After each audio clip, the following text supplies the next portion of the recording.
O Visita na Record de hoje começa falando da síndrome de burnout, também conhecida como síndrome do esgotamento profissional. Essa síndrome tem sido cada vez mais comum em profissionais que atuam diariamente sob pressão e com responsabilidade constante. No Brasil, uma pesquisa internacional revelou que 32% dos trabalhadores sofrem com a síndrome.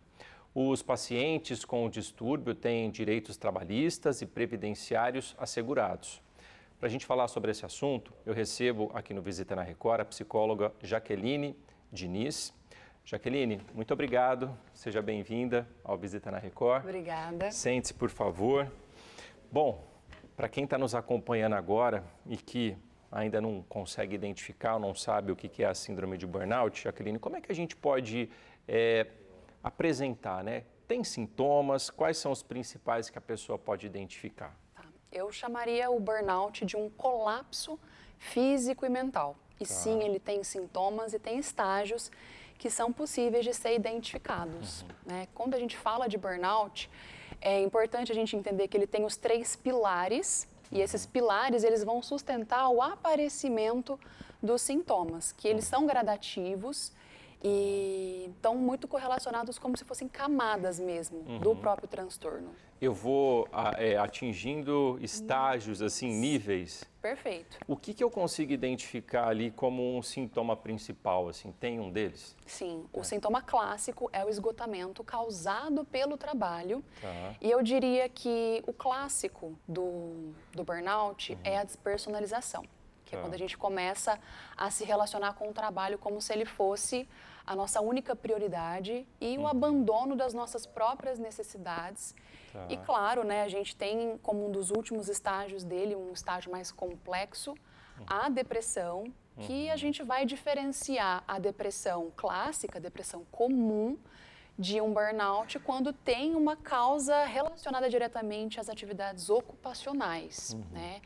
E o burnout, ele é muito sutil, porque ele começa com questões físicas. Então, você está envolvido no seu trabalho, comprometido, o trabalho, ele nos reforça a ter esse comprometimento, principalmente quando a gente gosta do que faz. Esse compromisso com o trabalho vai fazendo você negligenciar certas coisas. E o caminho para atingir um burnout, ele é sutil.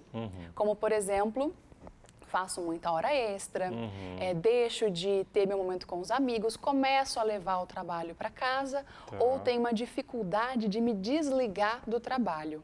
E eu acho que isso é um sintoma clássico para a gente perceber. É quando a gente está com dificuldade de se desligar do nosso trabalho. Um sintoma.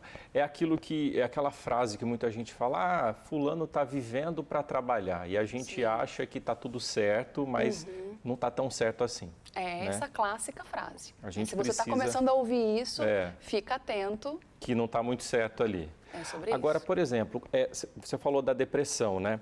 Então quer dizer que o último estágio, né, o limite ali que o problema já está insustentável, aí sim é a depressão, porque pode começar a desenvolver sinais de outras coisas, né? Isso. Tanto mentais como físicas. Sim, e o burnout, ele começa com o esgotamento físico, né?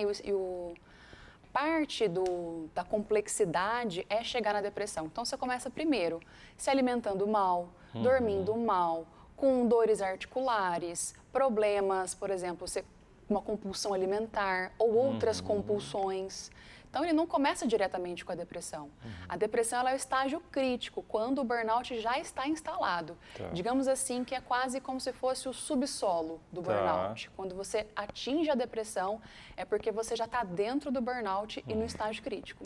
Agora, se a gente pensar, né, que o burnout é o meu excesso de trabalho, quando eu começo a ser prejudicado por isso, vai começar a ser exatamente o contrário daquilo que eu imagino. Eu vou começar a perder produtividade no meu trabalho, meu desempenho não vai ser o mesmo, né? Se eu estiver doente. Isso.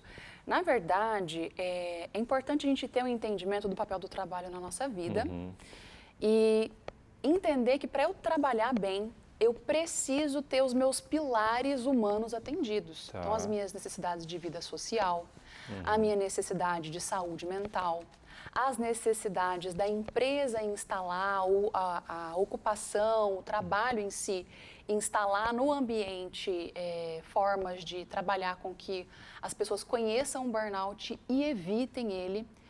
E eu acho que a questão de o burnout ter sido reconhecido pela Organização Mundial da Saúde como um dos transtornos ocupacionais gerou uma agenda de comprometimento. Né? Então, as empresas, elas mais do que nunca estão conscientizando as pessoas sobre isso, mas o burnout ele não é um transtorno que está sujeito a ele só quem está numa relação de trabalho, numa relação ocupacional com empresas, né? O empreendedor, ele também está muito sujeito a viver um burnout, o autônomo está muito sujeito a isso. Cobrança é ele se cobrando ali em todos os momentos. Ele é o próprio patrão, ele é a própria patrão. empresa. Então, isso é um fator de risco. Agora, a gente está falando contigo, uma profissional da psicologia. O tratamento inclui aí a psicologia, que acredito que nas sessões vai poder tratar isso com o paciente e pode até seguir ali com o atendimento de outros profissionais, né? Seria a gente conversava aqui antes da gravação, seria profissionais interdisciplinares? Sim. O tratamento do burnout, ele começa ali quando está muito mais crítico, com afastamento das atividades ocupacionais, mas esse é quando está no estágio crítico do burnout. Quando a gente começa a perceber, porque tem a conscientização, é a gente entender que burnout ele é causado justamente pelo afastamento das minhas outras necessidades. Então, vai fazer parte da rede de apoio, da rede de suporte interdisciplinar para tratar o burnout, não só o psiquiatra e o psicólogo, que são os dois profissionais de saúde mental de referência, né? Um vai medicalizar, o outro vai tratar semanalmente até o processo de alta, mas também é você se reconectar com toda a sua humanidade, né? Aquilo que você deixou para trás, aprender a se alimentar bem. Então, por vezes, um nutricionista pode fazer parte disso, aprender a dormir bem, exercício físico. Então, é toda uma rede de reconexão. Eu digo que quem entrou no burnout precisa agora dar um passinho para trás de se reconectar com o seu lado humano.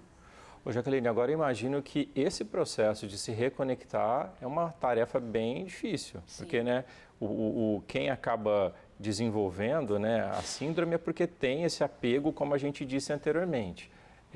E aí, fazer esse processo de se desconectar vai precisar de muita ajuda mesmo, né, profissional, para poder conseguir enfrentar esse momento, que não deve ser muito fácil. E o psicólogo não pode ficar de fora. Né? A gente está, pós-pandemia, numa geração que mais do que nunca tem considerado o cuidado com a saúde mental.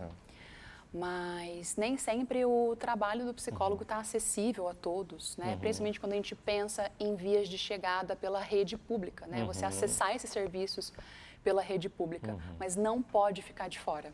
Porque quando você entra num burnout, você não entrou ali por um único estresse químico. Então, uma medicação não vai te tirar daquilo.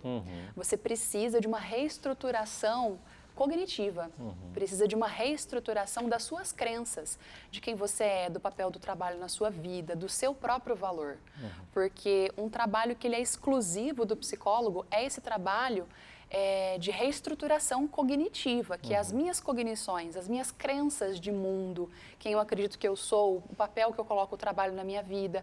Muitas vezes entra em burnout também pessoas que têm pouca rede de apoio. Então, por exemplo, não tem uma família muito próxima ou o ambiente familiar também é estressante. Então, a psicoterapia ela não pode ficar de fora porque você vai precisar reestruturar suas crenças sobre si, sobre o mundo, sobre o trabalho. Agora, a boa notícia é que tem a possibilidade de fazer o tratamento com um ou mais profissionais e conseguir novamente ter um outro rumo aí na vida, né? Não ouvir a frase de que está vivendo só para trabalhar. Isso. Tem a oportunidade de ressignificar, sim, recuperar e se reconectar consigo mesmo, né? E com uma forma de trabalho saudável. Muito bom. Jaqueline, muito obrigado pela participação aqui no Visita na Record. Os esclarecimentos foram muito bons para todo mundo que está nos acompanhando. Se conseguiu se identificar com algum momento ali que a Jaqueline disse, é importante procurar essa ajuda para que não seja desencadeada aí outras situações que possam levar aí a quadros de depressão e que possam piorar a situação. O que todo mundo quer é que o profissional esteja na empresa, trabalhando, que esteja bem de saúde, produzindo, funcional, né? E que tenha, claro, seus momentos de lazer, deixou o trabalho, tem vida lá fora e a hora que estiver trabalhando, se dedique naquele momento. É isso aí. Jacqueline, obrigado mais uma vez, viu? Até uma próxima oportunidade. Até. Tchau, tchau.